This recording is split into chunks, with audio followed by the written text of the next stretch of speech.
Hello everyone, this is Hadrian, And I'm Mal. and today we're kicking off a brand new co-op campaign in Early Access 5 of Master of Orion. We're going to be playing on the all-new Extreme difficulty and releasing episodes from our individual perspectives daily at 9 a.m. Eastern Daylight Time on our channels. How you doing, buddy? I'm doing well. And just to sort of set the landscape for folks, we're actually not going to get into actual gameplay, but we are going to talk about it. This is going to serve really two purposes. One, we're going to talk about the Phase 5 changes. It just came out this week, and for point of reference, I think that was June 24th, Hadrian? Correct me if I'm wrong? It was indeed. Okay. Of 2016, so if you're from the future. And then we're going to talk about Phase 5 and the impact, because there was a lot of changes to the meta. I think you would agree with that, right? Oh yeah, lots of changes. The patch notes are massive. So we'll talk about that a bit, and then we'll talk about the settings that we're going to do for this co-op campaign. And Hadrian already mentioned one, that we're going to be playing on that new extreme difficulty. Now, we've already done a test where Mal screwed up the audio dry run, so we kind of already know what we're doing, sort of. And we both have experience with Phase 5, so Yep. we're going to give you the rationale behind what we're doing, what we're doing in this campaign with regards to our setup. Exactly. So, H, what do you think the biggest, for you, now that you've had some hands-on time with Phase 5, what was the biggest impact change to you in terms of like the first 50 turns of play? Like what changed in terms of your priority and why? Well, it's interesting that you asked that question that way, because, and it's also good that you brought up our trial run. What happened with that is I went into it very much expecting the AI to be improved and to be much more aggressive, and that's exactly what happened. And I remember saying at the time, like, this is going to be what what will impress me the most and what will, probably affect my gameplay the most. And I think that ended up being the case. I think that in terms of Early Access 5, especially compared to Early Access 4, and especially compared to Early Access 3, the AI is just much more aggressive, especially on extreme difficulty. They're really in your face, and it provides almost too much of a challenge. I don't mean that in a bad way necessarily, but it's just almost unrealistic, the extent to which they charge us. But it was interesting, and it definitely kept us on our toes. What do you think? Yeah, I mean, that was one of the most significant changes. I would say that the AI aggressiveness on any difficulty, but particularly on extreme, and I use the term that they immediately come and try to eat your face off. Yep. I think the other really big change in Phase 5 is the way the emphasis has been put back on the different biomes. Yes. And related to growth, and how unbelievably, matter of fact, I don't think until you actually started playing it that you were like, oh, Mal said it was slower growth now for new pop, but after experiencing it, I mean, it is slow, right? Yeah, you're absolutely right. And that actually gives us a good opportunity to mention another one of our settings for the campaign, which is that we are going to be playing on fast population growth and slow research, just to kind of counterbalance that fast population growth. But it's for the purpose of this Let's Play, to make sure that things move at a decent rate, because the growth rate has changed, especially on planets that don't already have vegetation on them. So if it's anything less than, say, if it's a barren world, essentially, or especially a radiated or a toxic world, it takes forever compared to previous patches to get that second population. And if you can't, I think it's important to note, too, that the colony base used to provide some food, so at least your first pop there wouldn't die. But now, not anymore. You go there, even if you go to a planet with a good biome, you're stuck on food production, that one pop that you have. And so that changes the dynamic, particularly in the first 50 turns, because, I used to go look for, if I found a barren world that was ultra rich, I would take it for sure early on, no problem, because I can overcome the fact that it doesn't have a great biome with technology pretty quickly, and I would do that without even a second thought. Now, I'll ignore the ultra rich planet, and I'll take like the medium, abundant, arid world or ocean world happily. Because of the way that growth works now. It also means that text that people, I don't think, used a whole lot. I always have, but I think people have largely sort of ignored their use, and I think is going to be very important going forward, is the use of civil transports. Yeah, I agree. One of the things that you mentioned to me is that, you have had the practice of establishing a particular planet or two, or even a system, the express purpose of which is just to crank out civil transports as so it can feed the population of other planets and speed up your growth rate collectively, which, being honest, is a strategy I have never pursued. But especially given these changes. But you see the value of it now, even based on the other amount of time we've spent together in Phase 5, right? Yeah, good Lord. I mean, it's so evident so quickly. So in terms of new tech too, we've got advanced colony ships, but I mean, we played quite a bit in our test run, and which Hadrian is kind enough to label it that. Yeah. You're throwing yourself under the bus at this point. I mean, I'll be nice, fine. but that's just backing up. I'll take it, Adrian. I'll take it. Exactly. But the advanced colony ship, which is new in Phase 5, actually does give some food. It actually gives basically all of the sort of baseline things that you would need for a colony, like a hydroponic farm, and what else does it give? Like marine barracks, and I think automated factory, something like that. Yeah. So it's really, really good. But we didn't even get to advanced colony ships. No. I mean, so that's still going to be a new thing for me. As I mentioned at the beginning actually, I don't think I mentioned it in this introduction yet. I mentioned it before when we were doing our test run. But the thing about the advanced colony ships is that is one aspect of Early Access 5 that I actually haven't messed with at all. I haven't played. Since we didn't get to it, and I haven't played with Early Access 5 apart from what I've done with you.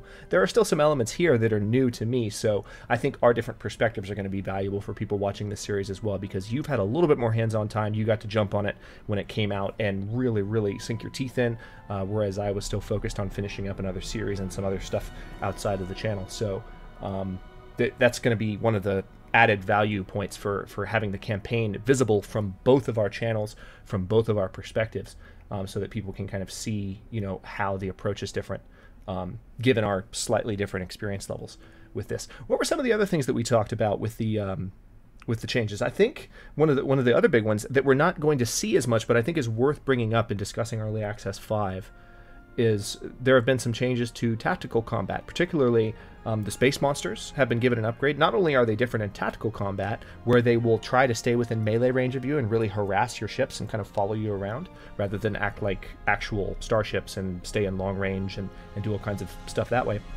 But also, as you pointed out, they actually have the ability to fly around systems now. Oh, yeah. I mean, and that can really throw a wrench into your bag of monkeys, because because you'll used to, if like a space seal Bob was sitting around one world, then typically that was a good world, generally speaking, not always, but generally it was. And then you could just sort of pass through that system and keep exploring, because you obviously couldn't fight a space seal Bob that early. But now, even trying to transverse through that system it can be problematic, because they do move around to the different planets in that system, and they will destroy your ships. So I think that's cool. But, in terms of tactical combat as a whole in Phase 5, and we will not be able to show tactical combat in this co-op because it's not in there yet, and we're not sure if it will be or not at some point, but it's not right now, so we have to auto-resolve our battles. But tactical combat is very different. Planetary defenses are now in the center of the map instead of being in the back. The old tactic of just having your ships all flanked to the right or left and sort of drawing out the enemy ships and destroying them and then going in to take out planetary defenses, that will no longer work. And the enemy AI is much better at tactical combat. They'll flank, they'll break up their ships, they'll change their formations. Right. Other thing that's super cool is they will hunt down a wounded ship. Like, my whole tactic always used to be, oh, my ship in the front's damaged. All right, well, I'll just send him back to go hang out with the troop transports at the other end. Exactly. I'll just go back there and hang out with them. No. They'll chase them down, and they'll go after your civilian ships. It used to be that they wouldn't do that until combat was basically over. No. They'll go after them now. So, yeah, kudos to the dev team on the improvements to the tactical combat. I like it much better. I could not agree more, and I'm glad you said kudos, because I think I was just about to say that's the hallmark, I think, of a good developer, where they're slowly knocking out the list of things that you can do to play the system rather than playing the game.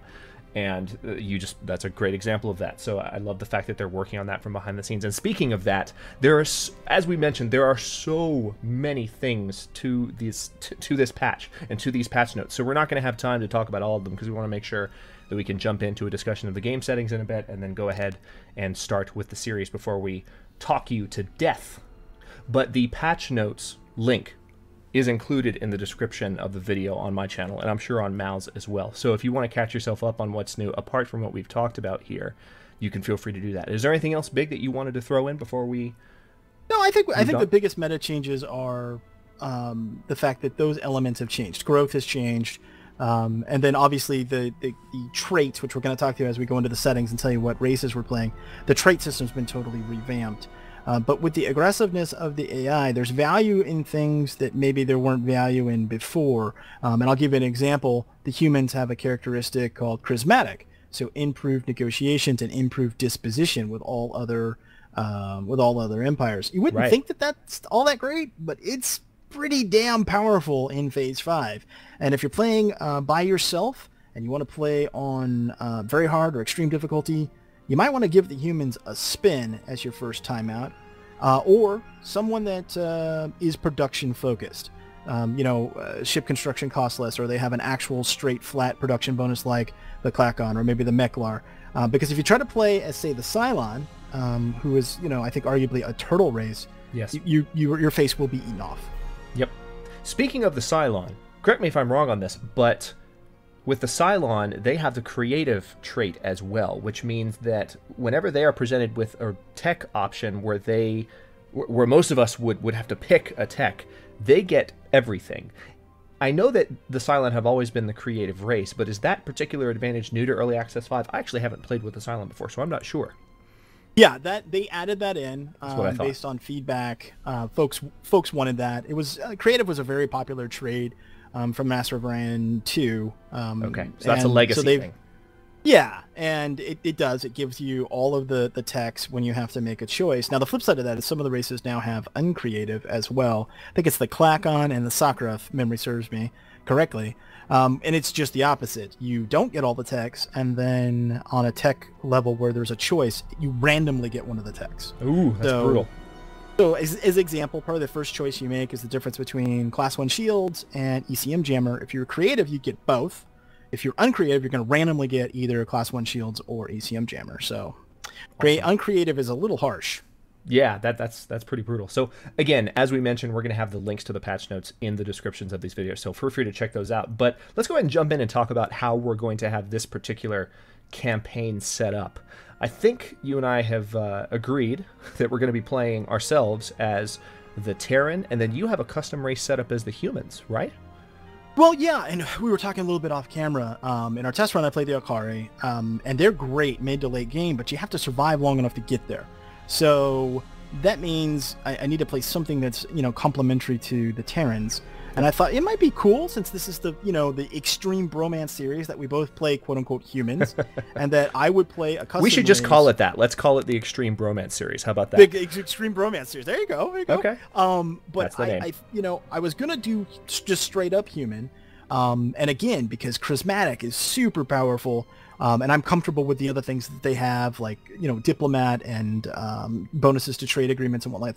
I was going to go with them. But then it occurred to me that charismatic's not going to help much, because we're going to meet as quickly as we can, and then we're going to sign an alliance, and then the AI is going to aggressively go after you, and I'm going to get drawn into a war regardless. Yep. So that's the only reason, folks, that I'm not just going ahead and playing the human. But I'm going to play a custom race based on the humans. And with that, I'm going to take probably industrialist. So I'll have some bonuses to production, and then, we'll have to see, but probably a command point increase, maybe morale. But I'll put that in the description of the video too, like what we both start with. And I'm sure Hadrian will do likewise. Yeah, but that's the rationale of the custom race, just so you know. Yeah, absolutely. And then as far as the AI races, we are going to be playing on a medium galaxy size, and I just want to speak to this very quickly.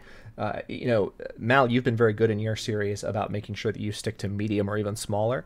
I have not, because I just tend to play the way that I would when I'm playing by myself. And when I'm playing science fiction strategy games where I have control over the size of the map, I always like the idea of a massive universe, because of course the universe is massive, so the ability to feel like you're really exploring tons of worlds and you have access to all this territory is cool. But the way the game currently is, because custom build queues are not in the game yet, I've talked about this extensively in my series, even though it is on the developer's radar and it will be added, from what I understand, in the future.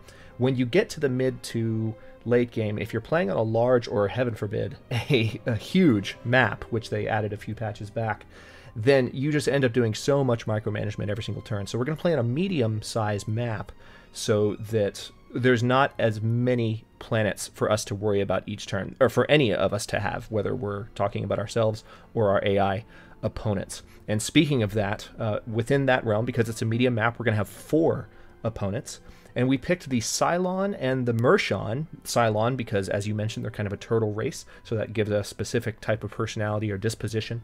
Mershon also are known for being really kind of aggressive and catty, no pun intended.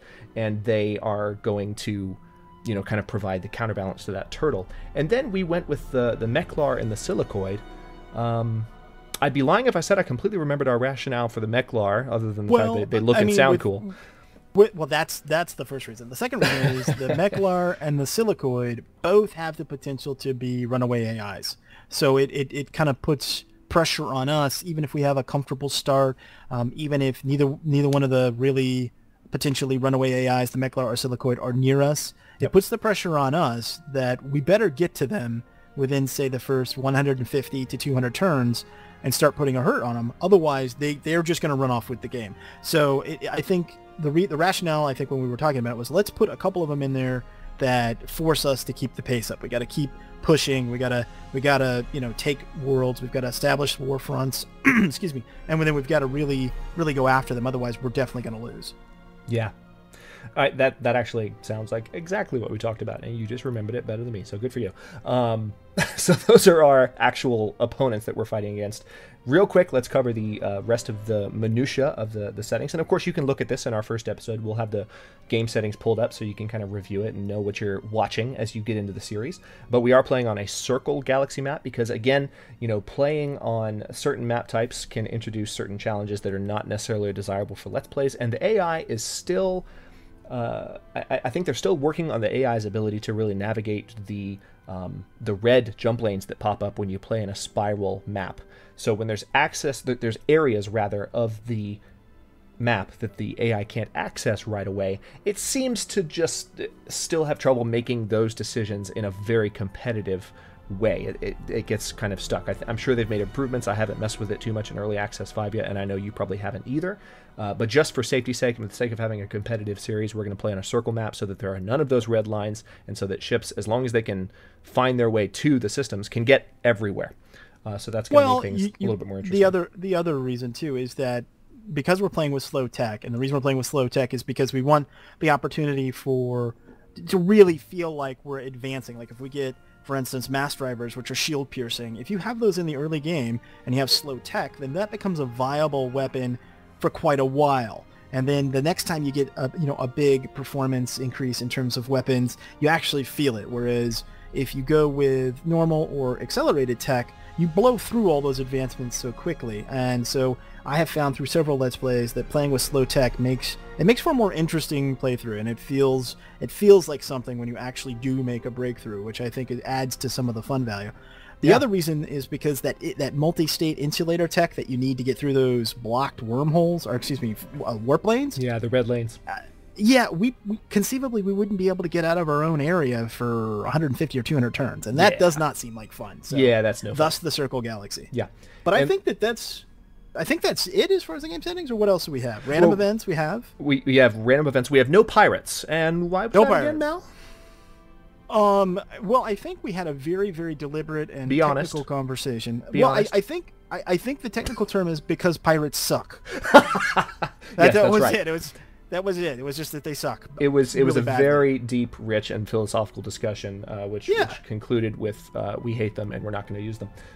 But in all seriousness, because we are playing on extreme difficulty, I think both of us will have our hands full already, and there'll be more than enough to watch, regardless of whether they're pirates. So we're going to go without pirates for this series. And then I think the last thing we didn't mention is we are going to go with an average galaxy age, just to keep it, at the mean of what people play with.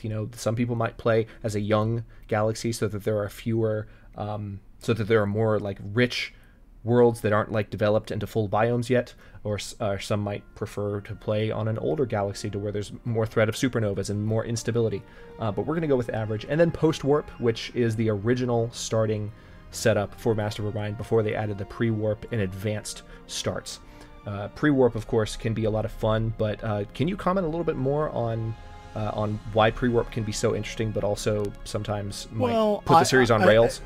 I think for me personally, I really like pre-warp, though I do not play it that way, or I haven't played it that way on the channel much, because there's a lot of build-up. But for me, as somebody that really enjoys the strategy part of it, if you are playing a game and you choose pre-warp, where you have no tech at all, and you got no ships or anything, you can win or lose a 500 turn game in the first 30 turns of decisions that you make. And for me, that the strategist in me is like, oh, I love that.